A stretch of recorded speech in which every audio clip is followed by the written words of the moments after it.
Sa maingay na bar, si Luna Carter ay abala sa pag-inom at pagsasayaw. Kahit medyo lasing na, alerto pa rin siya sa paligid.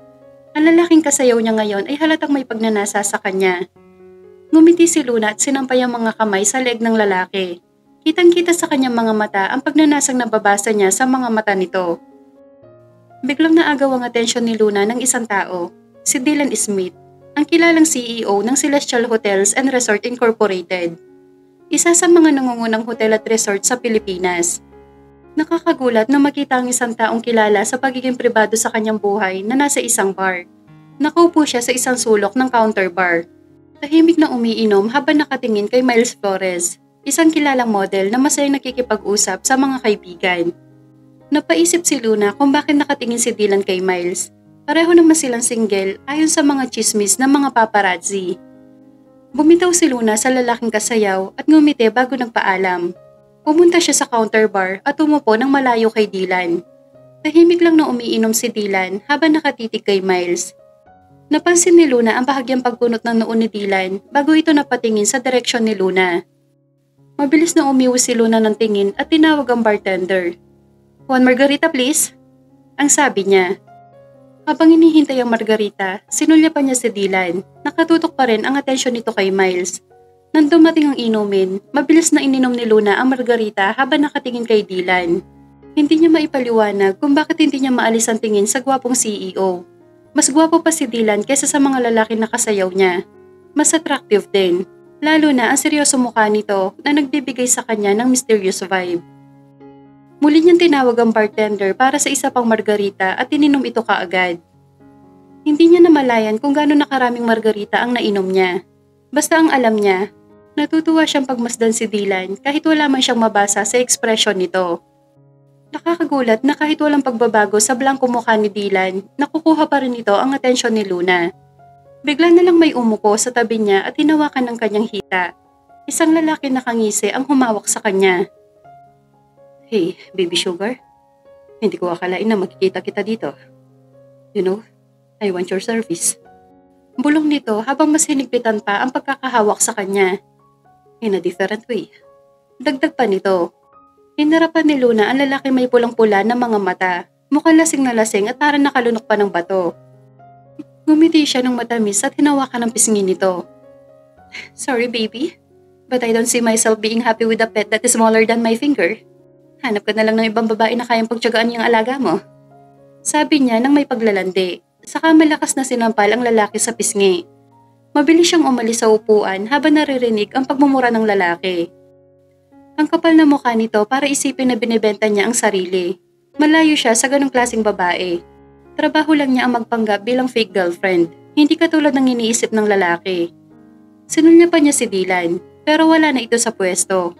Bumuntong hininga si Luna at lumabas ng bar.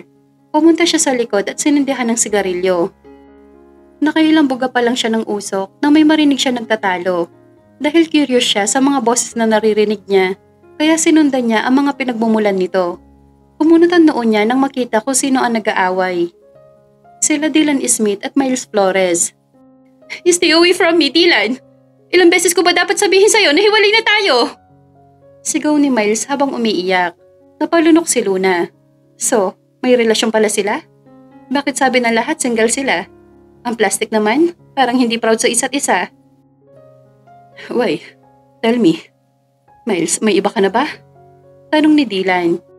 Tinakpan ni Luna ang bibig niya dahil muntik na siyang matawa sa boses ni Dylan.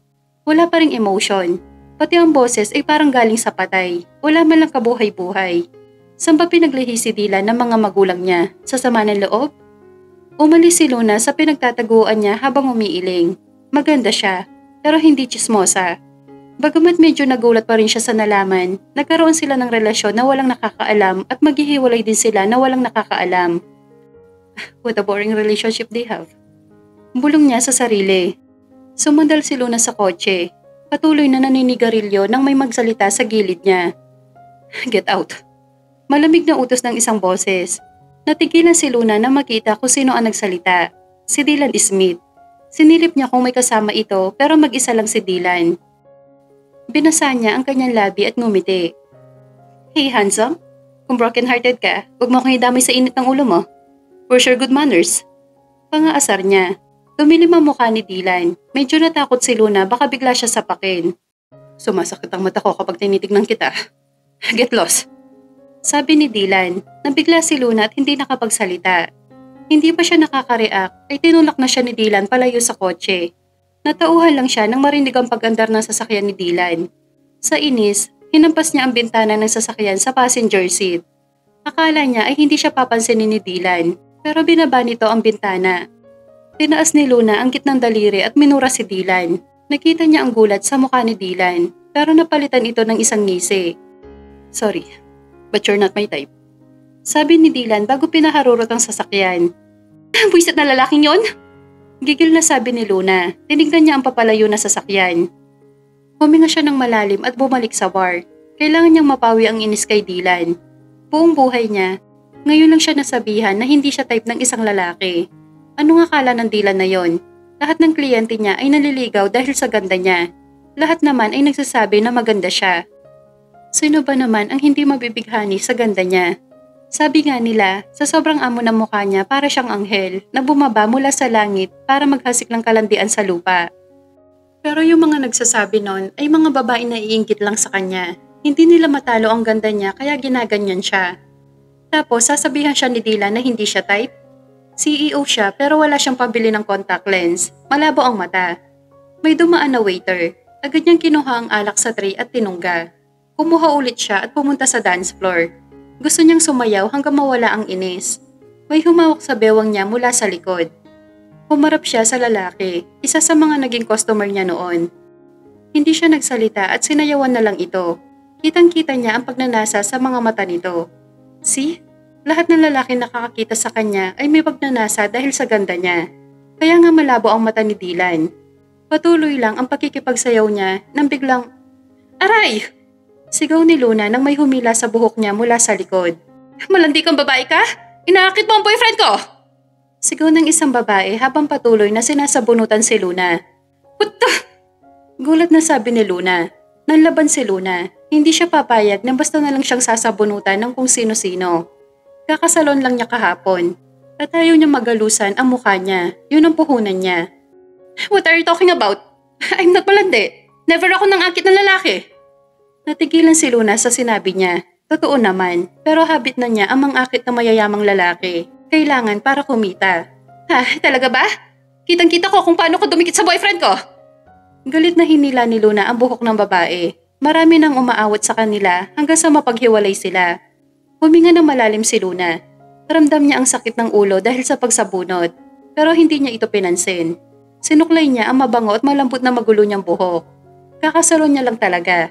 Minuran niya ang babae. Sino ba sinasabi mo na boyfriend mo, ha? Inis na tanong ni Luna. Ayan, katabi mo. Galit na turo ng babae sa lalaking katabi ni Luna. Nilingon ni Luna ang lalaki at hindi niya napigilan ng pagtawa. Ito pala yung lalaking kasayaw niya kanina, nagigil sa kanya. Gwapo nga, pero hindi umabot sa standards niya. Seriously? Sinabunutan mo ako dahil sa lalaking to? Natatawan tanong ni Luna sabay turo sa lalaki. Hinila niya ang lalaki at tinulak papunta sa babae. Yan, sa'yo na. Gosh, nagsayang lang tayo ng oras, Mare. Ang pangit ng boyfriend mo. Umiiling siya naglakad palabas ng bar. Pero hindi pa pala tapos ang babae. Hinabol pa rin siya nito at sinabunutan ulit kaya nagkagulo silang dalawa. Walang nagpapatalo sa kanila at hindi rin sila naaawat ng mga tao sa bar. Nawala na lang si Luna sa sarili at nasa police station na. Kinakausap siya ng pulis pero hindi siya masyadong sumasagot. Habang ang kaaway niya ay todo paawa, parang ang kawawa na ang itsura nito ngayon. Kung kanina ay mukhang aso, ngayon kahit sinong sikat na pintor ay hindi na kayang ipinta ang itsura nito. Tumuwid si Luna ng upo nang pumasok si Anika Sanchez, ang best friend niya. Pareho silang lumaki sa isang bahay ampunan, pero maaga nang naampun si Anika ng mayamang mag-asawa. May banta si Luna kay Anika noon, kung hindi maganda ang trato sa kanya ng umampon, bumalik ito sa bahay ampunan at susunugin ang bahay ng mga umampun sa kanya. Pero kung mabait naman ang mag-asawa, hindi dapat kalimutan ni Anika ang pinagmulan niya dahil siya naman ang susunugin ni Luna. Mukhang natakot si Anika at tumutulong na ngayon sa bahay ampunan. Busangot ang mukha ni Anika at halatang naiinis dahil tinawagan siya ni Luna ng alanganing oras. Kinausap ni Anika ang pulis. Dahil nababagot si Luna, sinipa niya ang tuhod ng babaeng kaaway niya kaya dumaing ito sa sakit. Ngumisi si Luna at nagtaas ng gitnang daliri sa babae habang minumura ito ng walang boses. Namumula ang babae sa galit at hindi makabawi dahil sa kwento nito sa pulis na inaapi siya ni Luna. "Let's go, troublemaker." Sarcastic na sabi ni Anika kay Luna. Hindi na malaya ni Luna na nakalapit na pala ito sa kanya, kaya agad na binaba ni Luna ang gitnang daliri at peking umubo. Maarte siyang tumayo at nauna na maglakad palabas. Nakatikim siya ng kurot sa tagiliran paglabas nila mula kay Anika, kaya napaigtad siya. "Huwag dyan, may kiliti ako dyan. Huwag dyan, pero relax ka lang. May kiliti ako dyan." Natatawang sabi ni Luna. Nalukot ang mukha ni Anika kaya hinampas siya nito sa likod. Napaaray si Luna sa sakit. Mabigat ang kamay ni Anika kahit payat ito. "Hindi ako nakikipaglokohan sa'yo, Luna Carter. Ang hilig mo sa gulo." Sermon ni Anika. Binuksan ni Luna ang kotse ni Anika para sumakay. Pero hinila ang buhok niya at pinasakay sa passenger seat. "Dahan-dahan naman, bakla. Kakatapos lang mo sa bunutan ng buhok ko. Dadagdagan mo pa. Stress na sa inyo yan." Nakangusong sabi ni Luna sabay seatbelt. "Seriously, Luna, kailan ka ba magtitino, ha? Kung hindi ka napapaaway dahil sa mga kliyente mo, sa bar ka naman napapaaway. Tumino ka na nga." Hindi na sumagot si Luna sa sermon ni Anika. Inisip na lang niya na nasa simbahan siya at nakikinig ng sermon. At hindi niya namalaya na nakatulog na pala siya. Ilang araw na ang lumipas mula na magkaroon sila ng encounter ni Dylan. Pero hanggang ngayon ay hindi pa rin maalis ni Luna sa isip niya ang lalaki. May mga gabi na napapanaginipan niya ito. At lagi na lamang sinasabi ni Dylan na hindi siya nito type. Padabog niyang pinaba ang tinidor na hawak. "Hoy, anong drama yan? Napapansin ko sa'yo na ilang araw ka nang wala sa mood." Sabi ni Anika. Nasa Starbucks silang dalawa. Inaya ni Luna si Anika para mag-coffee. Umaasang makakatulong ito sa kanyang mood. Pero nagpapalpitate na lang siya sa kape ay hindi pa rin nagbabago ang kanyang pakiramdam. Ang lalaki na yon, ang kapal talaga na mukha niyang sabihan siya na hindi siya nito type. Bakit? Feeling ba ng Dylan na yon type niya ito? Asa siya? "Hoy, saan na nakakarating yung isip mo, bakla? Parang yan pa magiging cause ng pagkamatay mo, high blood." Tumatawang asar ni Anika sa kanya. "May lalaki kasi akong iniisip." Nakasimangot na sagot ni Luna. Pumunutan noon ni Anika kaya inarapan niya ito. "Aman? At kailan pa na-bother dangin sa Luna Carter sa lalaki, aber?" Inirapan ulit ni Luna si Anika dahil sa pangaasar nito. Nakakainis kasi. Totoo naman ang sinabi niya. Dati, wala siyang pakialam sa opinyon ng mga lalaki. Pero sa lalaki na yon, ang laki talaga ng impact. Kasi laki ng ano niya. Char, hindi pa man niya nakikita yon. Feeling niya lang. "Naawa kasi ako sa lalaki na yon kasi bulag siya." Sampit ni Luna habang kumakain ng cake. Kawawa nga siya." Sagot ni Anika. "Yeah, kasi hindi niya nakikita ang kagandahan ko." Nabuga ni Anika ang iniinom na kape. Tumawa siya habang pinupunasan ng labi. "Is that your way of saying that for the first time? Agay wasn't smitten by your beauty?" May pangaasar pa rin sa tono ni Anika. Hindi na pinatulan ni Luna ang pangaasar ng kaibigan. Baka kasi mapikon siya at mapalunok lang sa kaibigan ang tinidor niya para hindi na ito makapagsalita pa. By the way, bukas ng gabi, may exclusive party na gaganapin sa Sapphire Hotel. Lahat ng mayayaman a-attend doon." Sabi ni Anika. Mula sa pagdudurog ng cake, natuon ang atensyon ni Luna kay Anika. "Wait, did you say na mayayaman?" Tumangutango si Anika na nakangiti. "Yep, it means may bago ka na namang bubudulin." "It means nandoon si Dylan?" Masaya niyang sabi habang medyo pumapapak. Parang nagkaroon ng malaking question mark sa ulo ni Anika sa sinabi niya. "Dylan? As in Dylan Smith? Yung CEO ng Celestial Hotels?" Hindi pinansin ni Luna ang kaibigan. Tinagilid niya ang mukha habang nag-iisip. Kaso 50-50 ang pagpunta niya doon. Pero kung nandoon si Miles, may chance pumunta ang broken-hearted na yon. Bulong niya sa sarili. "What? Si Miles Flores ba yan? Yung magandang babae na model?" Tanong ni Anika, pero hindi pa rin pinapansin ni Luna ang kaibigan. "Sa tingin mo ba pupunta sa party na yun si Miles Flores?" Tanong ni Luna. Nagpatay mali siya. Sa nakikitang itsura sa kaibigan ay napipikon na ito sa kanya. For sure yon, dahil kahit mga sikat na model ay a-attend doon. Pero teka nga, anong kinalaman ni Miss Flores kay Mr. Smith? Ngumiti si Luna. Let's say na may sikret ako na ako lang ang nakakaalam. Tumayo siya at umalis na. Hindi na nilingon si Anika kahit tinatawag pa siya nito. Kailangan niya maghanda para sa party at para sa muling pagkikita nila ni Dylan. Kailangan niya maging pinakamaganda sa event na yon para magsisi si Dylan sa sinabi nito sa kanya. Nakangiting umikot si Luna sa harap ng salamin. Kontento siya sa suot niya para sa party ngayong gabi kasama ang kliyente niya. Ngayon gaganapin ang party sa Sapphire Hotel. Pinaghandaan talaga niya ang gabing ito at dahil maganda siya, may kumuha sa serbisyo niya. Tinanggap niya dahil sa Sapphire Hotel din naman pupunta ang kliyente. Gusto ng kliyente niya na may kasama siyang pupunta sa party. Okay lang yon dahil matandang walang asawa ang kliyente, hindi ito magmumukhang sad boy sa party. Hinawakan ni Luna ang buhok niya naka-ponytail na may konting laglag sa mukha. Sunod niyang hinawakan ang long nightgown niyang kulay black na may hati sa gilid. Kaya kitang-kita ang kinis ng kanyang binti at hita. Kumindat siya at nag-flying kiss sa salamin bago nagpa siyang puntahan na ang kanyang date. Nakita niya ang pagkamangha ni Mr. Chun, ang kliyente niya. Inoffer nito ang kamay na nakangiti niyang tinanggap. "Wow, you look amazing tonight," sabi ni Mr. Chun. Tumawa si Luna at ngumiti ng matamis. Ilang saglit lang ay nakarating na sila sa party. Palihim na namangha ang babae sa mga kotse na nakikita niya. Puro mamahaling sasakyan. Dumako ang kanyang mga mata sa isang partikular na kotse. At napawaw siya dahil ang sasakyan na yon ay wala pa sa Pilipinas.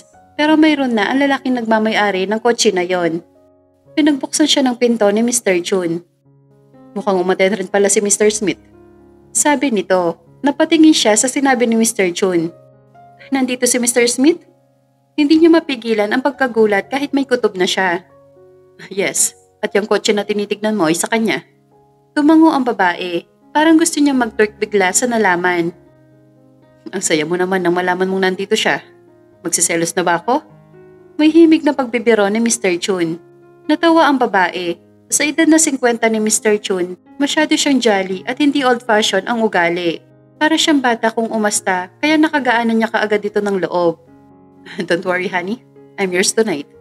Sabay kindat ni Mr. Chun. Malakas siya natawa kaya natawa na rin ang babae. Pagpasok pa lang nila, ay may mga lumapit na agad sa kanila ni Mr. Chun, ang mga kakilala nito. Dahil sanay na ang babae na humarap sa mga mayayamang tao, hindi na siya nahirapan na makihalubilo. Ilang oras na rin siyang nasa party, pero hanggang ngayon ay hindi pa rin niya nakikita ang taon dahilan kung bakit siya naroon. Si Miss Miles lang ang paulit-ulit na nasisilayan niya. In fairness kay Miles, masyado niyang ginalingan ngayong gabi, maganda siya.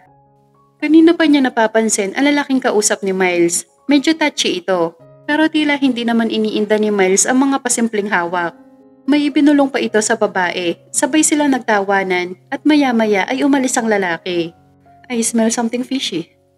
Napabulong tuloy siya sa sarili sabay irap.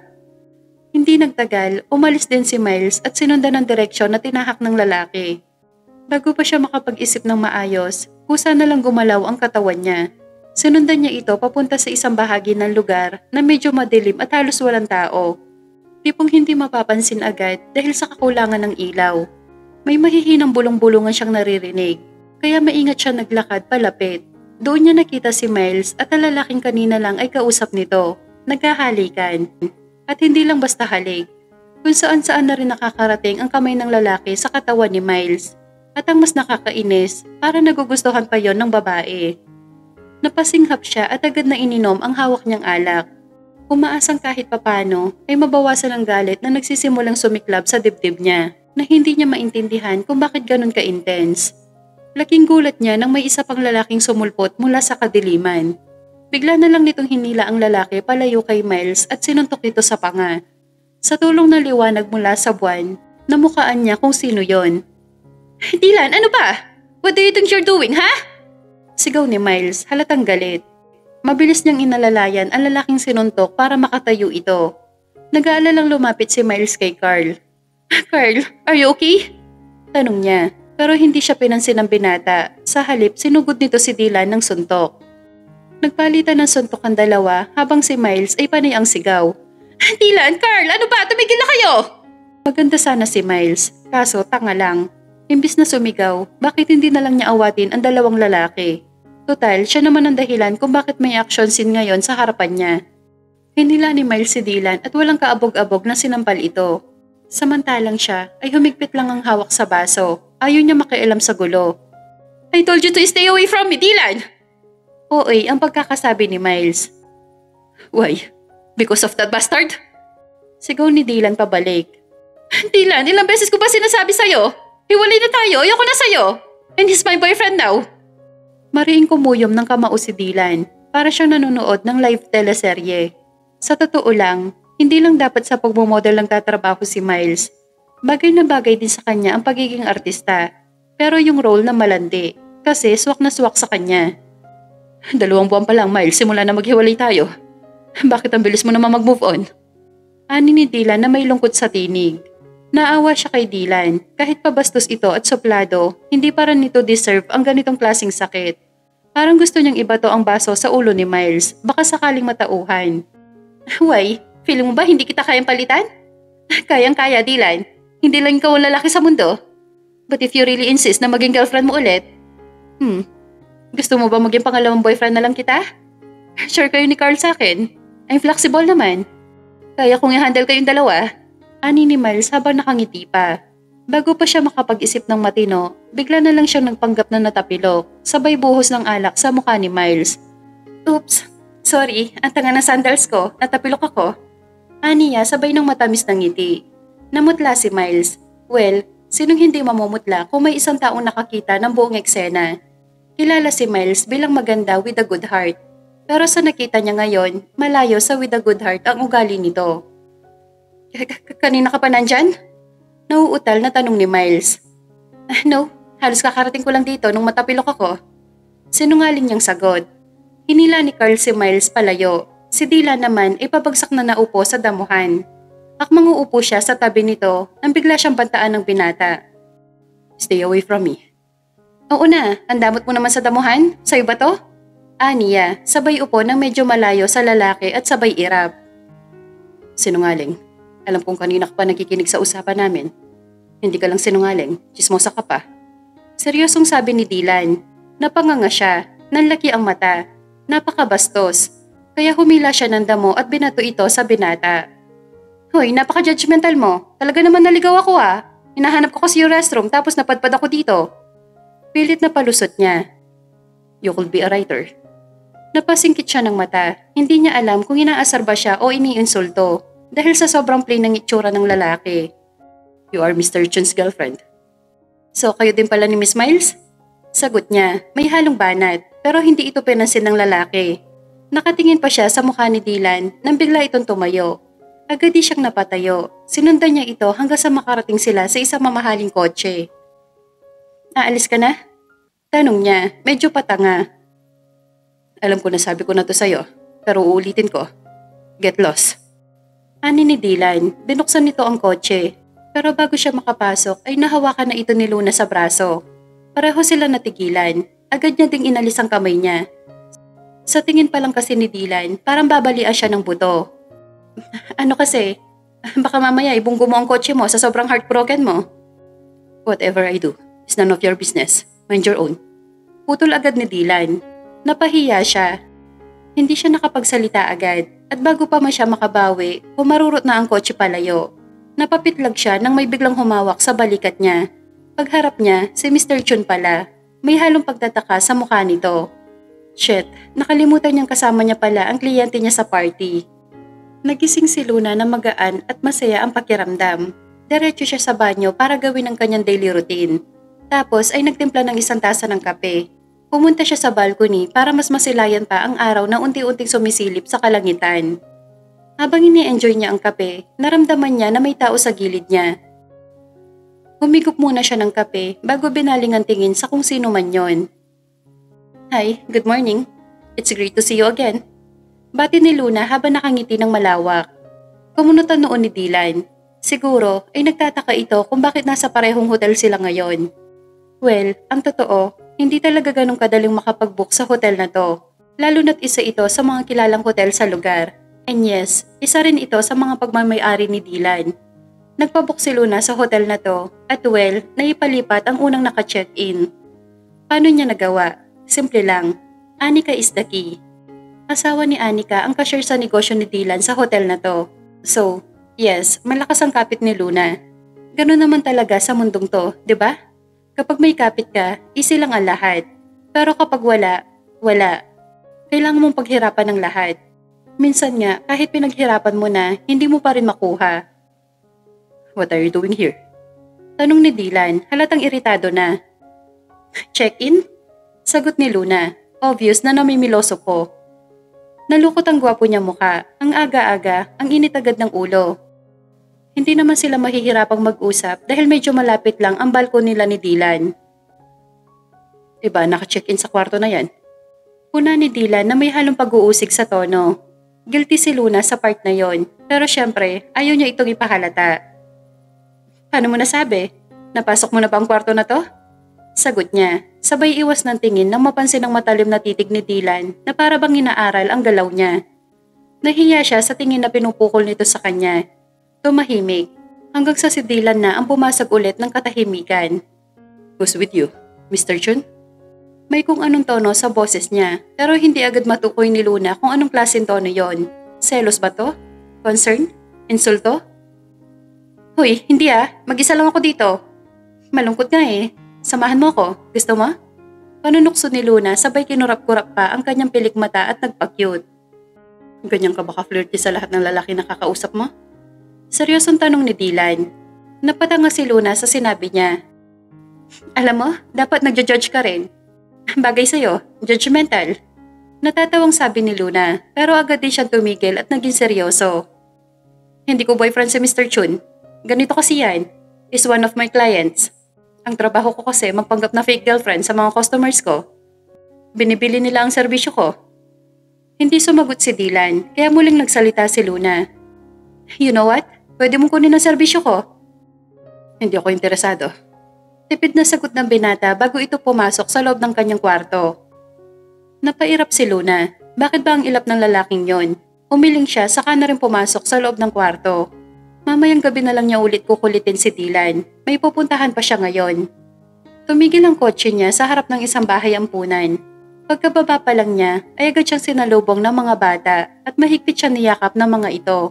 Nakangiti niyang tinanggap ang mga yakap at habang sabay-sabay nagsasalita ang mga bata, hindi na niya alam kung sino ang uunahin pakinggan.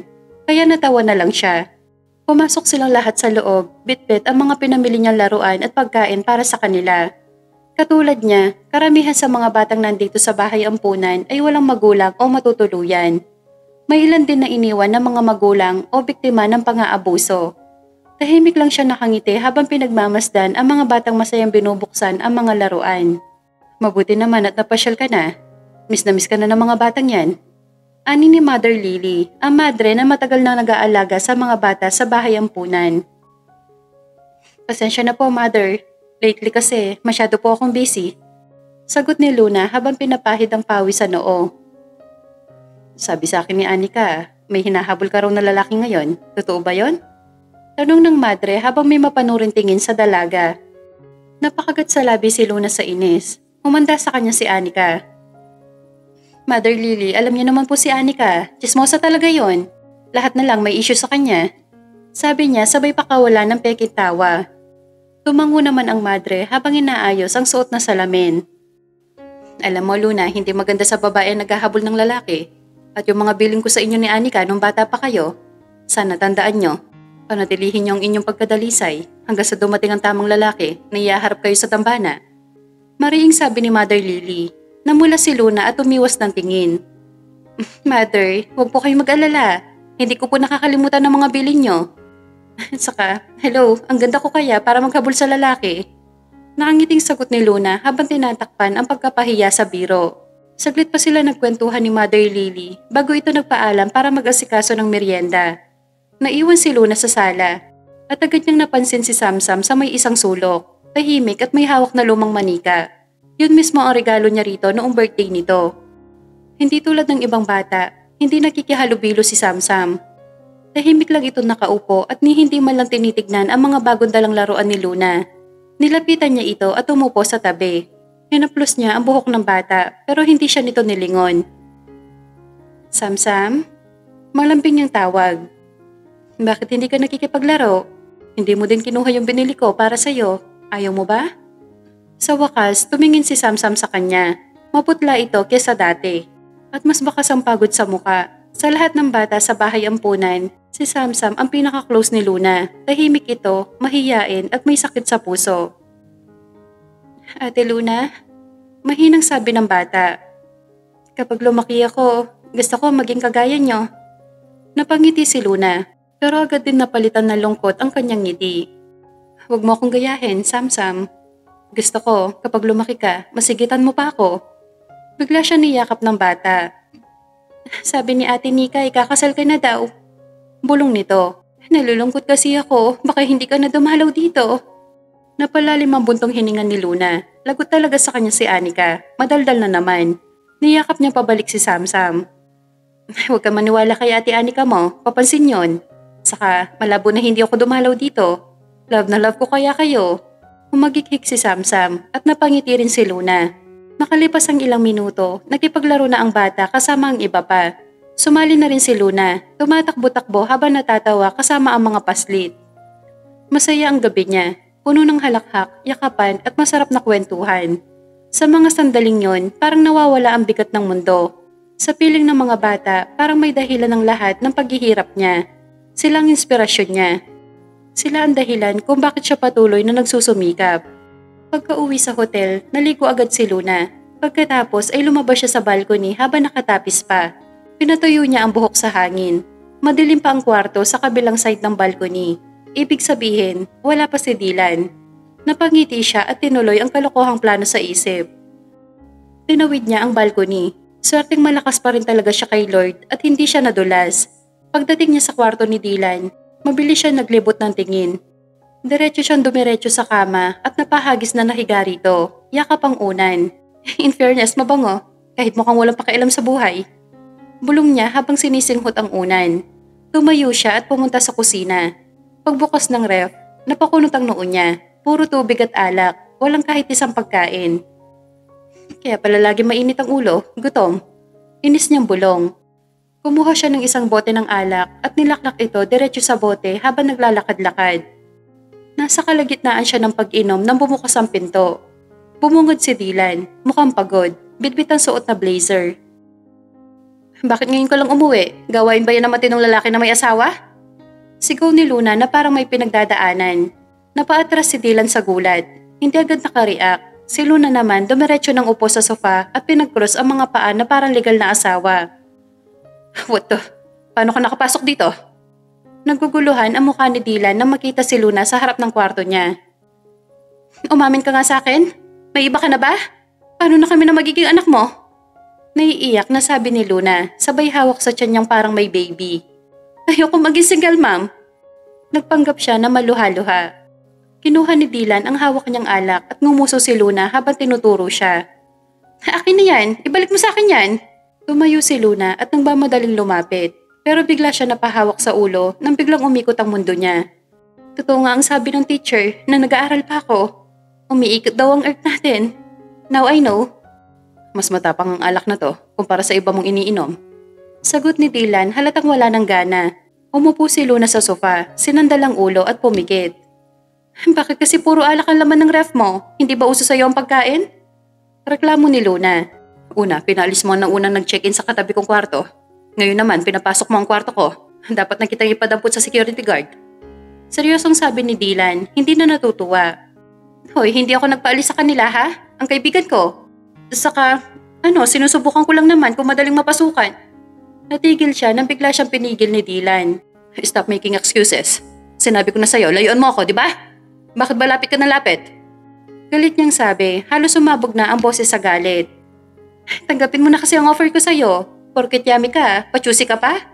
Sagot ni Luna. Nagsimula na namang magbiro.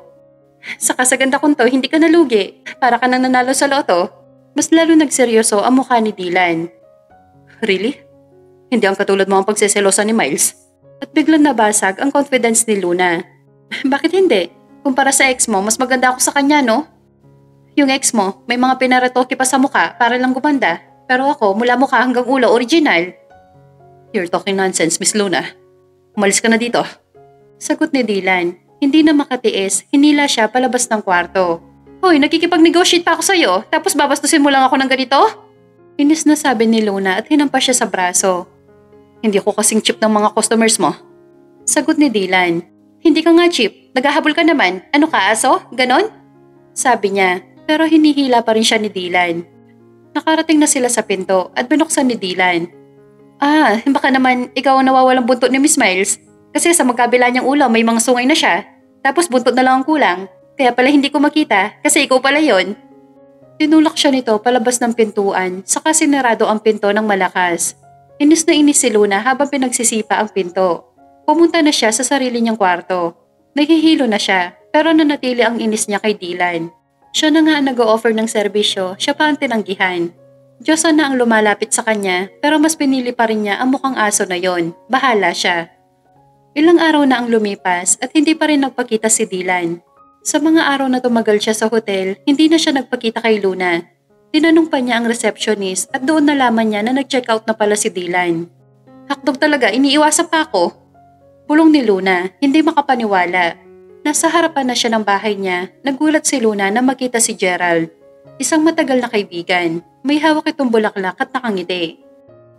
Nakangiti si Gerald at bineso si Luna sa pisngi, sabay abot ng bulaklak. Thank you. So, kailan ka pa dumating dito? Yung magkausap tayo sa tawag nung nakaraan, sabi mo nasa US ka pa. Tumawa si Gerald. Sorry for lying. Gusto ko lang talagang i-surprise ka sa pagdating ko. I miss you, Luna. Hinawakan niya ang kamay ni Luna.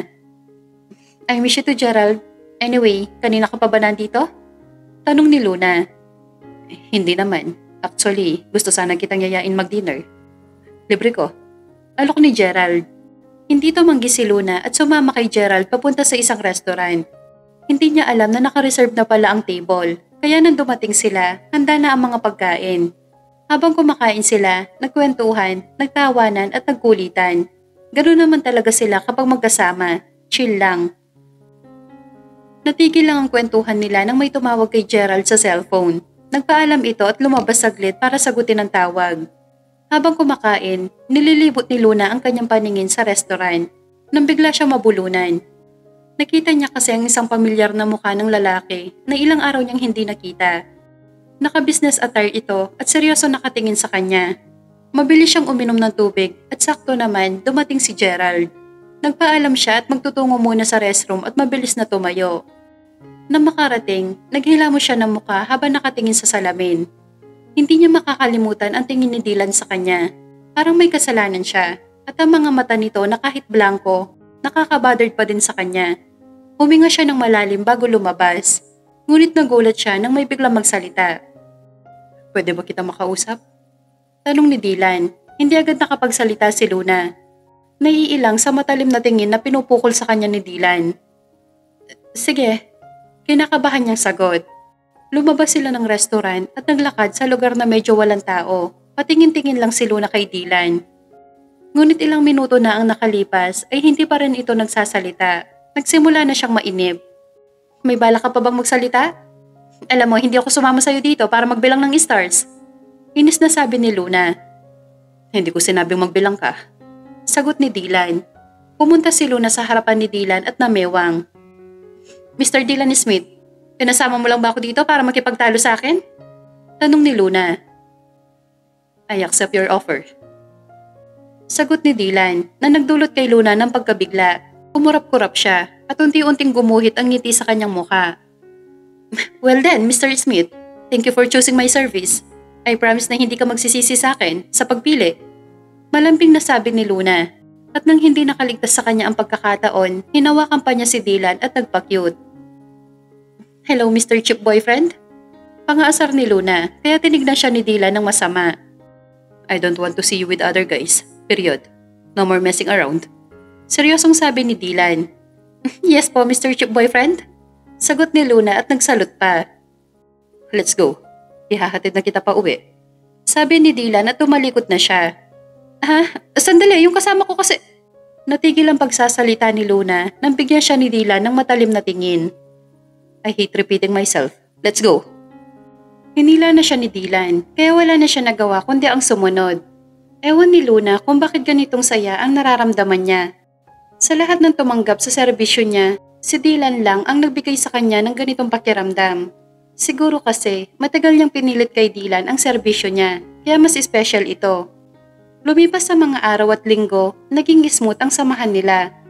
Pinanindigan na ni Luna ang pagiging fake girlfriend ni Dylan. Kahit na minsan ay napipikon siya sa ugali ni Dylan. Dahil sa pagiging suplado nito, pinagpapasensyahan na lang niya. Iniisip na lang niya na boyfriend na siya ni Dylan at ganun na talaga ang ugali nito. Confident si Luna nang pumasok sa office ni Dylan. Pero napansin niya na may mga babaeng nagtataka at nagbubulungan. Habang ang mga lalaki naman ay sinusundan siya ng tingin kahit na nasa elevator na siya. Hi, I'm Luna Carter. Gusto ko sanang bisitahin si Mr. Smith. Sabi ni Luna na nakangiti sa assistant ni Dylan. Tinignan siya ng assistant mula ulo hanggang paa bago nagsalita. May appointment ba kayo kay Sir Smith? Tanong nito nang may mataray na tono. Wala, pero hindi na natapos ni Luna ang sasabihin na magsalita ulit ang assistant. Sorry miss, pero nasa conference si sir. Nasa kalagitnaan siya ng meeting ngayon. Subukan mo na lang bumalik bukas. Pataray na sagot nito. It's okay, I'm willing to wait. Pilit na ngumiti si Luna. Kahit na ang totoo ay gusto na niyang sipain ang assistant dahil harang siya sa daraanan. Hindi ka naman girlfriend ni sir para maghintay pa sa kanya. Galit na sabi ng assistant. Nainis na rin si Luna sa ugaling pinapakita ng assistant ni Dylan. Magsasalita na sana siya nang may magsalita sa likod ng babae. She's my girlfriend. Leave her alone. Boyfriend? Nakangiti niyang tawag kay Dylan at lumapit sa kanya. Hinalikan ni Luna si Dylan sa pisngi at ramdam niya ang paninigas ng katawan nito sa ginawa niya. Humawak si Luna sa braso ni Dylan at malapad nang ngumiti sa babae na sobrang namumudla. Pumunta na sila sa opisina ni Dylan. Umupo si Dylan sa desk niya at inilapag ni Luna ang dala niyang mga gamit. What are you doing here? Tanong ni Dylan, masungit, para bang hindi niya pinagsigawan sa opisina na girlfriend siya nito. Dinadalawang boyfriend ko. Eto nga may dala akong cake at kape. Binili ko yan sa favorite bake shop ko. Inayos ni Luna ang cake at kape sa ibabaw ng desk. I don't eat sweets. Sagot ni Dylan, nakatingin sa ginagawa ni Luna. Para siyang bata na pinapakain sa hindi niya gusto. Masanay ka na kasi ang akin ay sweet. Pilya niyang sagot saka tumawa. Pinitik ni Dylan ang noo ni Luna kaya napaaray siya. Ang sama ng tingin ni Dylan kaya nagmuso na lang siya. Kinuha ni Luna ang cellphone ni Dylan at itinutok sa kanilang dalawa ang camera. Picture tayo, tapos i-upload ko sa Instagram mo. Sabi ni Luna at nag-pose. Ayoko. Mariin niyang sagot. Anong ayaw mo? Para makita ng ex mo na hindi na ampalaya ang buhay mo dahil masaya ka na sa piling ko. Sagot ni Luna, humarap kay Dylan. Hindi niya makikita yan dahil hindi ko siya friend. Walang ganang sagot ni Dylan. You don't need to. Ako na kasi ang nag-add sa kanya. At luckily, na-confirm niya na. Sabi ni Luna. Bakit mo naman ginawa yon? Binaba ni Luna ang cellphone at masama siyang tinignan. Bakit pa nga ba? Para pagsilosin siya. Kailangan niya makita na nakamove on ka na. Mahalay mo, kapag nakita niya masaya ka na sa iba, ma-realize niyang mahal ka pa pala niya at kusa siyang bumalik sa'yo, di may happy ending na kayong dalawa. Paliwanag ni Luna. How can you be sure? Pwede ba sumunod ka na lang? Say sabi ni Luna at tinapat ang tinidor na may cake sa bibig ni Dylan. Hindi ito ngumanga at nakatingin lang sa kanya. Bilisan mo, nangangawit na ako. Kapag ako nainis sa'yo, sapilit ako ipapakain sa'yo tong cake, kasama ang tinidor. Kunwaring galit na sabi ni Luna. Mukhang natakot ata si Dylan sa banta ni Luna dahil sinunod niya ito. At saka pinindot ni Luna ang camera ng cellphone ni Dylan. Marami pa silang shots. In fairness kay Dylan, mas lalo siyang gumwapo kapag nakangiti. Yun nga lang, katakot-takot na pamimilit ang ginawa ni Luna bago pumayag si Dylan na magpakuha ng pictures.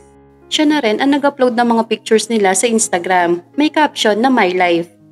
Si Luna na rin ang nag-caption at kinilig pa. Pati wallpaper ni Dylan pinalitan ni Luna ng kanilang picture. Wala naman siyang ginawa buong araw kundi ang tumambay sa opisina ni Dylan habang abala ito sa trabaho. Akala nga ni Luna ay sapilitan siyang papalabasin ni Dylan sa opisina tuwing ginugulo niya ito. Pero hanggang pagbabanta lang ang ginagawa ni Dylan. Bukas nga pala aalis tayo. Sabi ni Luna habang kumakain ng mansanas. I'm busy. Sagot ni Dylan na hindi man lang tumingin kay Luna. Binato siya ni Luna ng mansanas kaya matalim siya tinignan ni Dylan. Ayan, tumingin ka rin. Sagot ni Luna. Mag-date tayo, nood tayo ng sine. May nakita akong magandang panoorin bukas. Ako na nag-aya sa'yo. Nakakahiya naman kasi akong ikaw pa. Parang hindi lalaki. Pabirong pasaring ni Luna. Hindi na nagsalita si Dylan, kaya hinayaan na lang siya ni Luna. Basta bukas sa ayaw at gusto ni Dylan magde-date sila. Ang bilis ng panahon, 2 buwan na sila ni Dylan. Ang ibig niya sabihin, 2 buwan na silang nagpapanggap na may relasyon. Kapag naiisip niya yon, medyo mabigat ang pakiramdam niya. Pero carry lang, sa 2 buwan nila magkasama, mas nakilala niya si Dylan sa pamamagitan ng mga lakad nila. Yung saya na nararamdaman niya kapag kasama si Dylan ay parang may spark, yung may kilig. Pero hindi siya yung tipong palaging masaya at maingay. Sa kanilang dalawa ni Dylan, siya yung OA na girlfriend at si Dylan naman ang nonchalant boyfriend. Well, seryoso si Dylan. Oo, pero sa likod ng kanyang seryosong muka, may pinakamagandang puso siya. Sa bawat labas nila, nakikita ni Luna ang mga ugali ni Dylan at mas nakikilala pa niya ito. Unang-una siguro ay ang pagpunta nila sa Enchanted Kingdom. Hindi siya yung tipong sumisigaw sa mga rides. Kasi nga nonchalant siya. Yung kulang na lang, pasukan ng langaw ang bibig ni Luna kakasigaw pero si Dylan cool lang. Pero nakikita niya sa mga mata nito ang saya habang kasama siya. O baka imagination lang niya yon. Tahimik lang si Dylan. Pero hinahawakan ni Dylan ang kamay niya ng mahigpit sa mga nakakatakot na rides. Tapos yung mukha niya, epic. Sabi pa nito, ginugulo raw ni Luna ang tahimik niyang buhay. Pero hindi totoo yon. Ang behave niya kaya. May mga pagkakataon din na tahimik lang sila naglalakad at nag-uusap, sharing their thoughts and feelings. See? Lumalalim na ang connection nila. Madalas na din sila mag-mall. Hindi si Dylan yung tipong bibili ng kung ano-ano. Pero pag may nakita siyang magugustuhan ni Luna, bibilhin niya agad. Minsan, pagkatapos nilang mamili, nanonood sila ng sine. Tahimik lang si Dylan habang nanonood. Pero minsan, napapangiti si Luna sa mga subtle reaction ni Dylan sa mga eksena. Sa time zone, hindi siya yung tipo nag-aagaw ng turn kay Luna sa mga laro. Tapos magpapabebe siya. Mas gusto ni Dylan na panoorin lang si Luna habang naglalaro. Tapos aasa rin siya kapag natatalo. Nakakainis nga kasi may gano'n rin pala itong ugali. Pero ang pinaka-special sa lahat ay yung mga simpleng moments nila. Yung mga tahimik na paglalakad sa park, yung mga simpleng pag-uusap nila tungkol sa buhay, at yung mga tahimik na dinner dates nila sa bahay. Oo, may ganyan din silang ganap. Minsan, salitan sila sa pagluluto. Diba?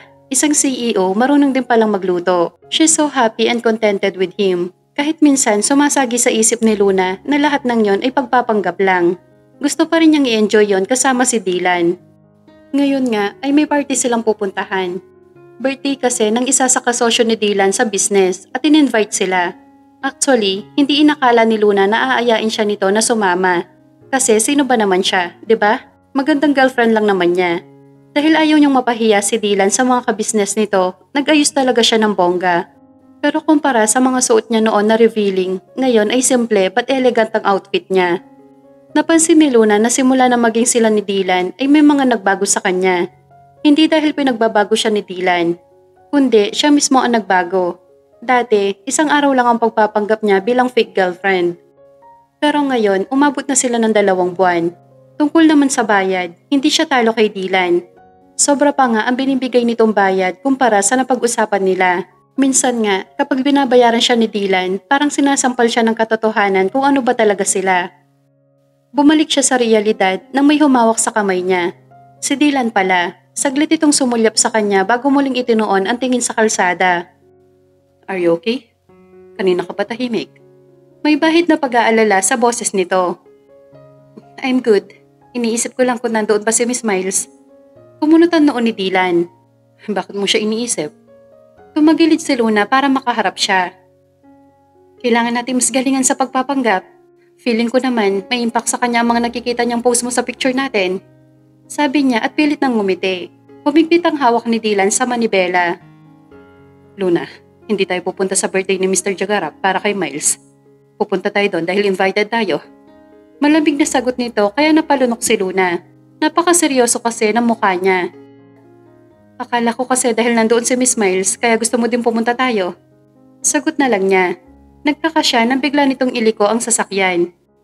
What are you doing? Bakit mo niliko? Naguguluhan niyang tanong. Hindi na tayo pupunta. Ayokong isipin mo kaya tayo pupunta doon dahil sa babae na yon. Malamig pa rin ang boses nito. Kinakabahan tumawa si Luna at hinampas ito. Mukhang hindi talaga ito nagbibiro. Hoy, anong drama yan? Ay, joke lang. Balik na tayo. Importante na nandoon tayo. Baka hanapin ka ni Mr. Jagarap. Your feelings are what matter most to me. Natameme siya. Ilan lang ang salitang binitawan ni Dylan pero ramdam ni Luna na parang may mga butterfly sa loob ng tiyan niya. At oo, kinilig siya sa sinabi nito. Saan tayo pupunta? Tanong niya habang inaayos ang pagkakaupo. Anywhere. Sagot ni Dylan. Mukha nga masarap mag-ride ngayon. Patugtog tayo. Sabi niya habang pinindot ang music player. Napangiti siya nang marinig ang kantang I Love You ni Celine Dion. Dahil hindi siya magaling kumanta, sinasabi na lang niya ang lyrics. They could change our lives forever. And I promise you that we will always be together. Till the end of time. Lumawak pa ang ngiti niya nang halikan ni Dylan ang kamay niya. You have a beautiful voice. Sad nito bago muling ibinalik ang tingin sa kalsada. Pabiro niya itong inirapan. Halata nangaasar ito sa kanya. Ikaw nangaasar ka. Pangaasar niya sabay mahinang tusok sa tagiliran ni Dylan. Dahilan para mapaatras ito ng bahagya. Stop it, I'm driving. Sabi ni Dylan, titingnan lang siya ni Luna nang may pangaasar, pero hindi na nagsalita. Huminto ang sasakyan sa 7-Eleven. Lalabas na sana si Luna nang pigila siya ni Dylan. Stay here, ako na ang lalabas. Sabi nito bago bumaba. Tinitigan lang niya si Dylan habang papasok ito sa convenience store. Hinawakan niya ang dibdib niya. Kanina pa ito tumitibok na malakas na para bang may nagtatambol sa loob. Ang kakaibang pakiramdam na kasama niya si Dylan ngayon at ang katotohanang mas pinili siya nito kaysa sa business partner nito ay may dulot ng matinding saya sa kanya. Pumikit siya at pinakiramdaman ang damdamin niya. May idea na siya kung ano yon. Pero pilit niya pa ring idini-deny. Hindi pa rin niya nakakalimutan na lahat ng to ay isang pagpapanggap lang. Alam niya kung ano lang sila ni Dylan. Isang trabaho lang ito. Hindi dapat seryosohin. Bumukas ang pinto at muling pumasok si Dylan. Tahimik lang silang dalawa, pero hindi awkward ang katahimikan. Tahimik pero punong-puno ng kapayapaan. Maya-maya, tumigil ang sasakyan sa isang mataas na cliff. Binuksan ni Luna ang pinto at lumabas. Humihip ang malamig na hangin kaya napayakap siya sa sarili. Napakatahimik ng lugar. Ang sarap tumambay sa ganitong klaseng katahimikan. Come here. Tawag ni Dylan bago siya hinila paakyat sa ibabaw ng kotse. Bahagya siya nagulat nang isuot ni Dylan sa kanya ang jacket nito. Inabot nito sa kanya ang isang in-can na beer. Tahimik lang silang umiinom. Wala ni isa sa kanila nagsasalita. Pero hindi nagtagal, binasag ni Luna ang katahimikan. Nakikita mo ba yung bangin na yan, Dylan? Sabay turo niya. Yeah, why? Tugon ni Dylan habang nakukunot ang noo. Diyan kita itutulak kapag nang babae ka. Biro niya sabay tawa. Natawa rin si Dylan saka umiling. Hindi ko gagawin yon. Sagot nito habang nakangiti. Muling bumalik ang katahimikan pero hindi rin ito nagtagal. Bakit ganitong work ang napili mo? Tanong ni Dylan. Tipid lang nang ngumiti si Luna. Ito lang kasi ang mabilis na pera. Hindi ko na kailangang magpakahirap para sa sweldo. Dito, magpanggap lang ako na girlfriend ng mga mayayaman. May pera na agad ako. Uminom siya ng beer. Alam mo kasi, lumaki ako sa bahay ampunan. Ang kinilala kong mga magulang ay mga madre at ang mga kapatid ko ang mga bata sa bahay ampunan. Kaya ngayon na malaki na ako, tumutulong ako sa kanila. Lalo na't hindi naman pinapansin ng gobyerno ang mga malilit na bahay ampunan. Katulad ng kinalakihan ko. Muling umihip ang malamig na hangin. Tinignan siya ni Dylan. Nagtanong siya. Ikaw, bakit tinago niyo ni Miss Miles ang relasyon niyo? Akala niya hindi siya sasagutin ni Dylan, pero nagulat siya na magkwento ito. Gusto niya lang itago ang relasyon namin. Mahal ko siya, kaya nirespeto ko ang gusto niya. We were together for a year, until she changed, and one day, she broke up with me. She said I was a boring boyfriend. Tumawa siya ng mapait. Then, I found out she already has a new boyfriend. Humiga siya, kaya nakikaya na si Luna at ginawa niyang unan ang braso ni Dylan. Nakatingin sila sa langit, pinagmamasdan ang kinang ng mga bituin. Gusto mo pa rin ba siya makasama? Tanong ni Luna, hindi siya sumagot. Kaya tumingin siya kay Dylan. Nalaki ang mata niya na makita niya nakatingin pala ito sa kanya. At konti na lang ang distansya ng mukha nila. Kahit gusto niyang umiwas, kusa na lang pumikit ang mga mata ni Luna nang ilapit ni Dylan ang mukha niya. Hindi siya nabigo dahil naramdaman niya ang malambot na labi ni Dylan. Dampi lang yon pero tagos hanggang buto niya ang tensyon ng nararamdaman nila sa mga sandaling yon. Pagkatapos ng ilang minuto ng paghahalikan nila, naghiwalay na sila. Hindi alam ni Luna kung ano ba talaga sila ngayon. Pero ang tanging alam niya ay saksi ang mga bituin sa damdamin nilang pilit nilang tinatanggi. Isang peach colored dress, tapos yung floral na skirt, at baka isang pair of sandals na kulay gold. Bulong ni Luna sa sarili habang sinusuri ang mga damit sa loob ng fitting room. Napailing siya, ang dami niyang napili, parang gusto niya lahat. Biglang nag-vibrate ang phone niya sa loob ng bag. Si Dylan ang tumatawag. Kinikilig na sinagot niya ang tawag. Hello? Pabebeng sagot niya. Luna, nasan ka? Seryoso pero may lambing ang boses ni Dylan. Nasa mall ako, syempre. Shopping. Pagmamayabang ni Luna habang hawak ang cellphone, narinig niya ang mahinang pagtawa ni Dylan sa kabilang linya. Alam ko, kaya nga nandito ako. Nanlaki ang mga mata ni Luna. Ha? Nasa mall ka rin? Yeah. Nakita ko ang post mo sa Instagram. Sinundan kita. Pag-amin nito, napapouch siya kunwari. Sus, stalker. Pangaasar niya. I just wanted to see you. And maybe help you carry those bags. Pagbibiro ni Dylan. Ang sweet. Eto talaga yung mga hindi nakita nakatangian ni Miles sa lalaking to. Tapos sasabihin pa niya na boring daw si Dylan? Hindi niya lang talaga nailabas ang ugali ng lalaking to. Dahil busy siya sa kakalandian sa iba. Kaya nang makakita ng bago, ginamit niyang dahilan ang ugali ni Dylan. Para siya ang magmukhang walang mali kung bakit siya nakipaghiwalay dito. Ay, ang bait naman ng boyfriend ko? Pangaasar ulit ni Luna. Narinig niya ang pagbuntong hininga ni Dylan, pero alam niyang natatawa rin ito. Pagkalabas ni Luna ng fitting room, agad niya nakita si Dylan na nakasandal sa isang bench malapit sa entrance. Nakangiti ito habang nakatingin sa kanya. Ang gwapo. Hello, beautiful? Puri nito habang tinutulungan siya magdala ng mga shopping bags. Yes, kaya nga ang swerte mo sa akin, nasa tamang ganda ka na. Pagyayabang niya, tumawa si Dylan at hinawakan ang bewang niya. Sinandal naman ni Luna ang ulo sa balikat nito habang naglalakad sila. Ang yabang mo talaga. Sabi niya pero nakangiti pa rin. Dylan, is that you? Natigil sila sa paghaharutan nang marinig nila ang boses ng babae. Miles. Mahina niyang sabi. Umayo siya ng tayo. Saglit siyang tinignan ni Miles bago muling tumingin kay Dylan. Kinabahan bigla si Luna. Masama man pakinggan pero ayaw niya magkita si Dylan at Miles. Natatakot siya. Natatakot siya na baka kapag nagkita sila, ma-realize ni Miles na mahal pa pala niya si Dylan. Kahit yun naman talaga ang dahilan kung bakit sila nagpanggap. Ang bumalik si Miles kay Dylan.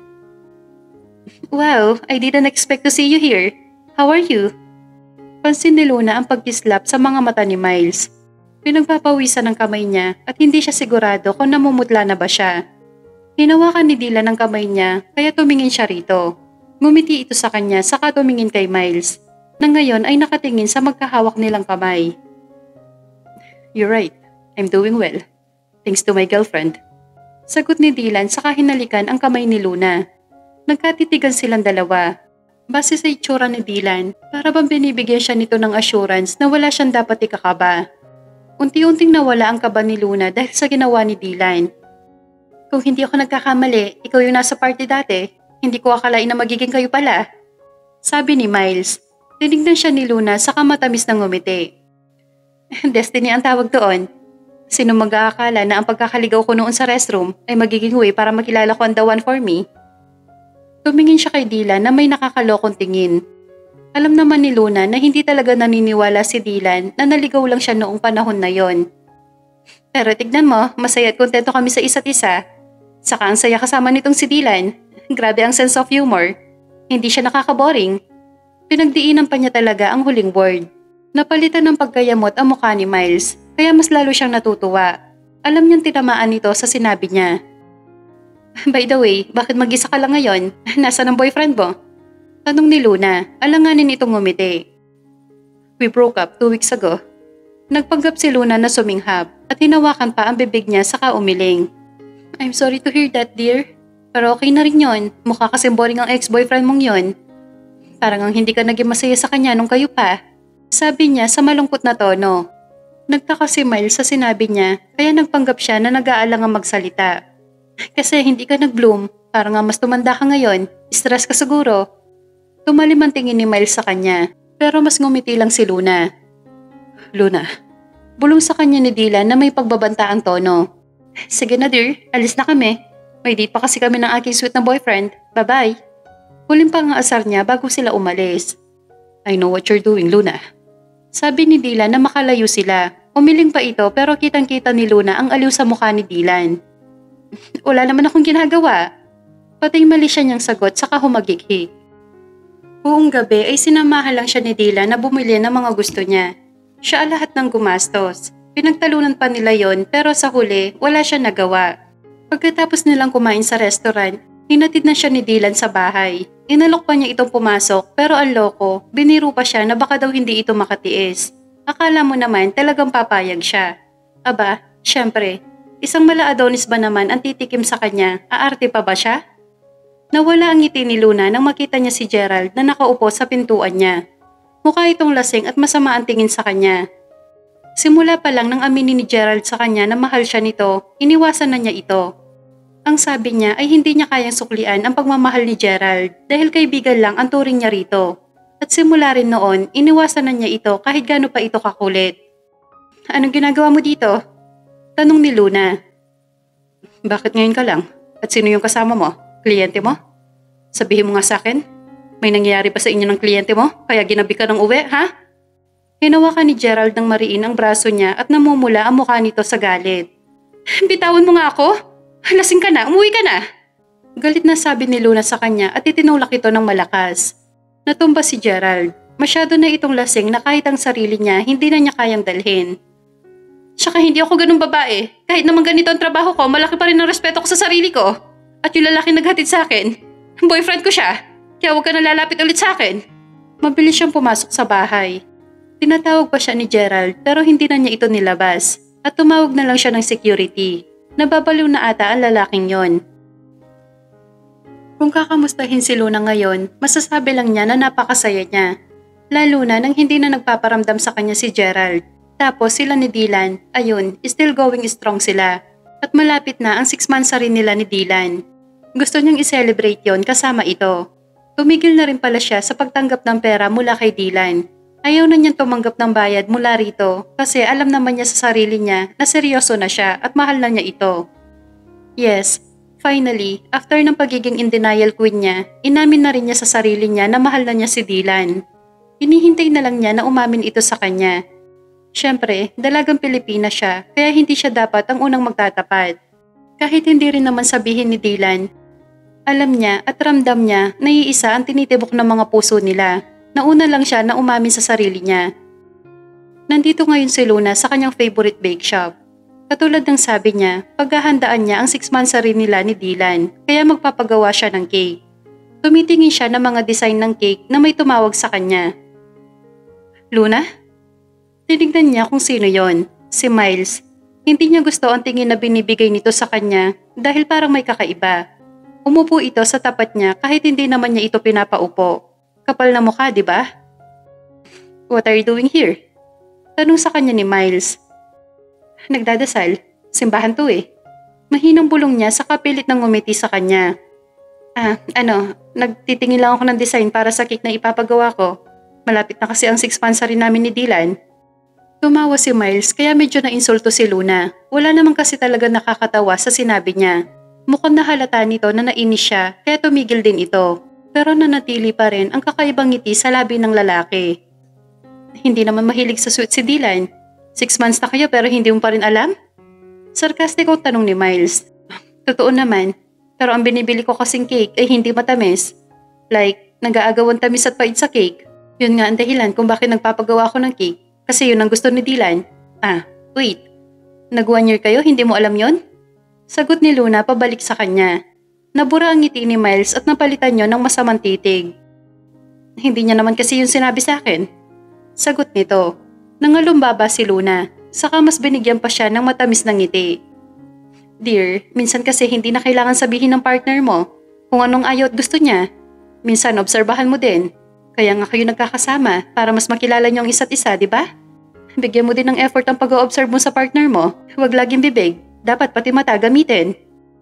Really? Tingin mo ba talaga maniniwala pa ako na magkarelasyon kayo? I know what's going on between you two. Nagpapanggap lang kayo to make me jealous and get me back. Wika ni Miles na may ngising nanunukso. Nanigas si Luna at hindi agad nakapagsalita. Patuloy lang ang pagngisi ni Miles. Yes, Luna. Alam ko na ang totoo. Paano ko nalaman? Simple lang. May nakakakilala sa'yo na naging kliyente mo.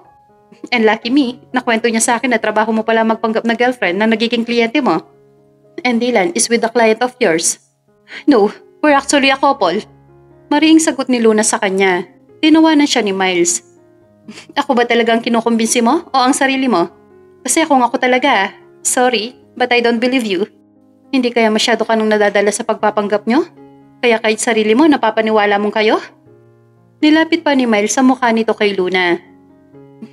I can't believe na sa likod ng pagiging maamo mong mukha ay nagtatago ang mabaho mong pagkatao. And nasabi din sa akin ng kliyente mo na you're good in bed. Malakas ang sampal na binitawan ni Luna kay Miles. Nagulat pati ang ibang customer sa loob ng bake shop at napalingon sa kanila. Hindi ako ganon. Nire-respeto ko ang sarili ko. Galit na sigaw ni Luna. Talaga ba? Gusto mo bang ikwento ko pa sa'yo? Kung paano sa akin kinuwento ng kliyente mo ang pinanggagawa niyong dalawa? Nakakatawa pa nga kasi habang nagkukwento siya, parang satisfied na satisfied siya sa ginawa mo. Malakas na tugon ni Miles. Hindi totoo yan. Bulalas ni Luna. Sinugod niya ito at sinabunutan. Gumanti din si Miles kaya agad na nilapitan sila ng mga tao para awatin. Sinipa ni Luna sa sikmura si Miles kaya nabitawan siya nito. Hinila niya ang buhok ng lalaki at buong lakas na ginudgod ang mukha nito sa lamesa. Huwag mo akong uhusgahan dahil hindi ako katulad mo. Kahit ngayon, kaya kong patunayan sa'yo na malinis akong babae. Galit na sambit ni Luna habang mas diniinan pa ang mukha ni Miles sa mesa at hinampas ito. Pinitawanan niya si Miles at mabilis na kinuha ang bag niya. Mga alis na nang bigla pa ito magsalita. Alam na ni Dylan. Sinabi ko na kay Dylan. Sigaw ni Miles. Dire-diretso lang sa paglalakad si Luna. Hindi na niya pinakinggan ang sumunod pa mga sinabi nito. Mas binilisan ni Luna ang lakad niya. Ayaw na niyang marinig pa ang kahit ano. Paglabas ng shop ay hindi na niya napigilan ng sarili. Humikbi siya at agad na pumasok sa kanyang kotse. Galit at lungkot ang nararamdaman niya habang pinaghahampas ang manibela. Nasa loob ng kotse si Luna, umiiyak habang sunod-sunod na pinaghahampas ang manibela. Hindi ako ganun babae! Hindi ako ganon! Paulit-ulit niyang sambit habang tuloy-tuloy ang pag-agos ng luha sa kanyang pisngi. Takot na takot siyang harapin si Dylan. Lalo na matapos sa mga sinabi ni Miles, baka maniwala ito sa babae kesa sa kanya. At sino nga ba naman siya sa buhay ni Dylan? Isa lang siyang fake girlfriend. Yumuko si Luna, ibinagsak ang noo sa manibela. Tumunog ang cellphone niya at si Dylan ang tumatawag. Hindi niya yun sinagot. Natatakot siya na baka ito na ang moment na ibasura siya ni Dylan. Sabihan siyang madumi na dapat na nilang itigil ang lahat. Pero hindi tumigil ang pagtunog ng cellphone at kasabay noon may bumusina sa harap ng kotse niya. Una, hindi niya pinansin. Pero hindi tumigil ang pagtunog ng cellphone at kasabay noon may bumusina sa harap ng kotse niya. Una, hindi niya pinansin. Pero dahil sabay-sabay na ang ingay ng tawag at busina, napatingin na siya. Sa hindi inaasahang pagkakataon, nadulas ang daliri niya sa screen ng cellphone at nasagot ang tawag. Nadulas ang daliri niya sa screen ng cellphone at nasagot ang tawag. Eksakto na narinig niya ang boses ni Dylan. Bakit hindi mo sinasagot ang tawag ko? Tanong nito. Napakurap si Luna. Si Dylan pala ang bumubusina sa kanya. Nasa kabilang linya pa ito habang nakatingin ng seryoso sa kanya mula sa loob ng sariling sasakyan. Bakit ka umiiyak? Tanong ulit ni Dylan, puno ng pag-aalala sa tinig. Binaba nito ang tawag at agad lumabas ng sasakyan. Bago pa makapaghanda si Luna, nasa loob na si Dylan ng kotse niya. Totoo ba yun? Tanong ni Dylan habang nakatitig sa kanya. Hindi agad nakasagot si Luna. Naramdaman niya na pinupunasan ni Dylan ang mga luha niya. Tila sinisilip nito ang kaluluwa niya gamit ang mga mata. Totoo ba talaga yon? Ulit ni Dylan, mas banayad pero mas malalim ang tono. Tumingin si Luna sa mga mata nito. Kapag sinabi ko bang hindi, maniniwala ka ba sa akin? Of course. Mabilis na sagot ni Dylan. Lagi ako maniniwala sa iyo, Luna, sa kahit anong sasabihin mo. Hinalikan ni Dylan ang noo niya. Sa'yo lang ako makikinig. Bulong nito, kasunod ang halik sa ilong niya. At sa'yo lang ako maniniwala palagi. Huli, dahan-dahang humaplos ang labi nito sa kanya. Ibang-ibang halik ni Dylan ngayon. Wala itong bahid na pagdududa, kundi puno ng respeto at sa wakas, naramdaman ni Luna na hindi siya marumi, hindi siya kahiya-hiya. Pagkatapos ng halik, idinikit ni Dylan ang noo niya sa noo ni Luna. Kahit nga sabihin mong gwapo ako, mas lalo ko maniniwala sa'yo. Biro nito, hinampas siya ni Luna sa balikat.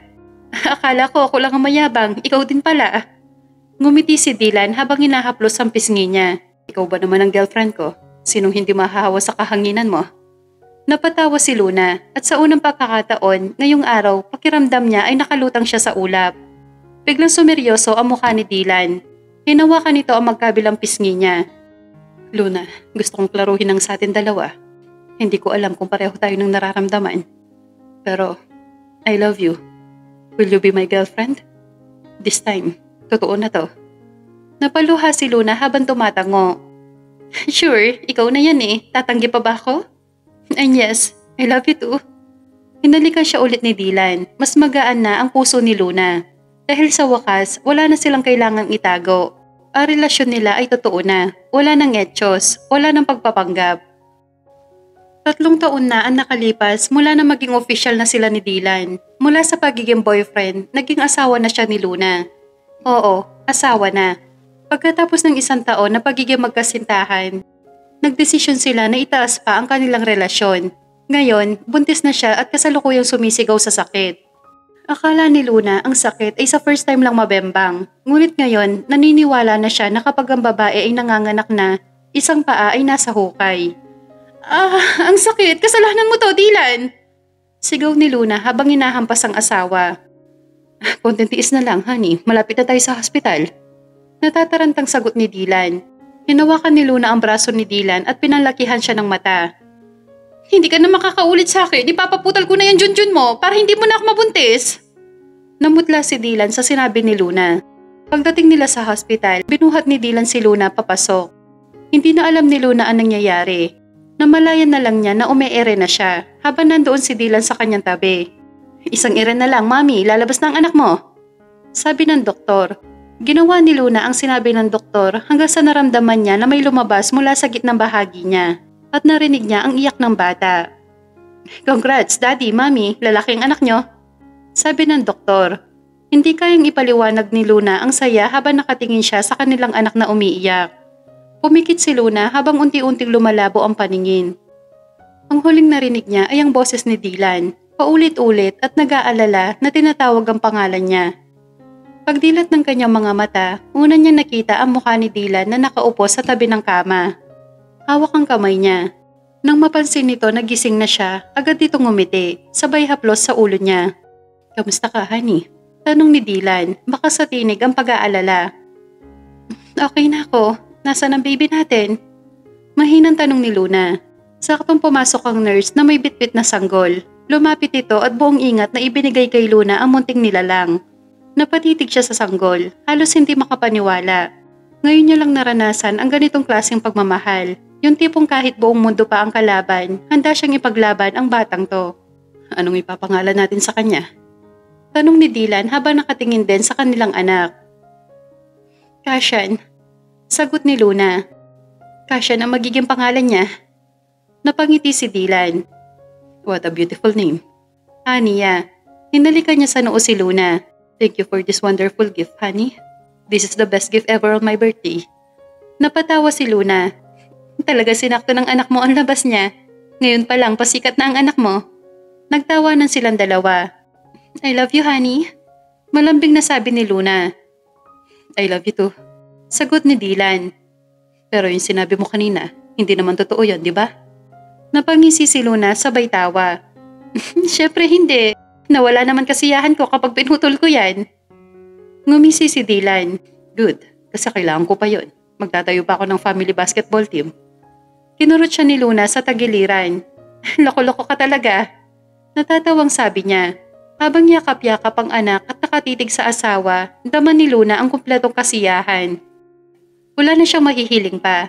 At sa puso niya, tahimik siyang nananalangin ng pasasalamat dahil sa wakas, eto na ang tahanang pinapangarap niya. At ipapangako niya sa sarili na habang buhay niyang iingatan ang pamilyang binuo nila ni Dylan.